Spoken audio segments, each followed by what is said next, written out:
2 साल पहले तुर्की दौरे के दौरान इस्तांबुल में ब्लू मस्जिद के माहौल से प्रभावित होकर एक युवा ब्रिटिश महिला ने इस्लाम के बारे में अपना शोध किया और बाद में वे खुद मुसलमान बन गईं। 24 साल की आयशा रोजली ने अनाडोलू एजेंसी को बताया कि वे अभिनेत्री बनने के सपने देखा करती थी, लेकिन जब उसने इस्तांबुल की यात्रा की तो उसे इस्लाम के बारे में जानने की तमन्ना जागी। उन्होंने कहा, मेरे मुसलमान बनने से पहले मेरा कोई धर्म नहीं था। मेरा मानना था कि ईश्वर एक है। मुझे याद है कि एक बच्चे के रूप में मैं हमेशा ईश्वर से बात करती थी।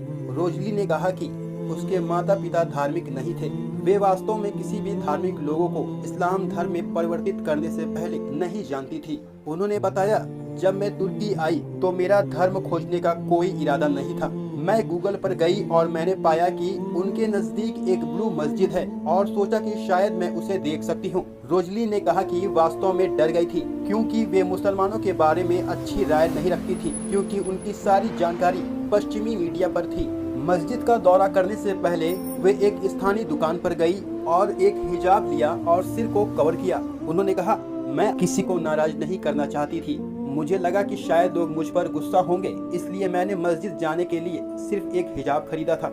उन्होंने कहा कि वे इस्लाम पर धार्मिक सामग्री के लिए आई थी, लेकिन उस समय उन्हें पता नहीं था कि इसका क्या मतलब है।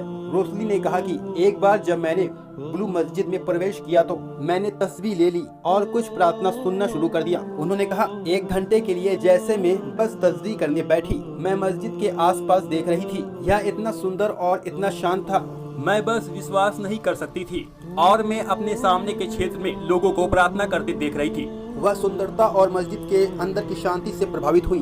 कभी भी कोई मुझ पर चिल्ला नहीं रहा था, किसी को भी मुझसे मतलब नहीं था। मैं बहुत हैरान थी। रोजली ने कहा कि वे मस्जिद से होटल के रास्ते पर निकलने के बाद पवित्र कुरान की प्रतियों को तलाश करने लगी। उसने कुरान का एक अंग्रेजी अनुवाद खरीदा और उसे अपने होटल के कमरे में पढ़ना शुरू कर दिया। रोजली ने कहा कि वो पूरी किताब खत्म होने तक ब्रिटेन लौटने के बाद भी कुरान पढ़ती रही। उन्होंने कहा, मुझे 1 महीने लगे और उस दौरान मैंने इस्लाम में बहुत सारे अध्ययन कर लिए, साथ ही साथ बहुत सारे व्याख्यान भी देखे और कुछ महीने बाद मैंने अपना शहादा घोषित किया और मैं एक मुस्लिम बन गई। अल्हम्दुलिल्लाह, ये मेरा सफर था। आपकी इस खबर पर क्या राय है, कमेंट करके जरूर बताएं। Thanks for watching.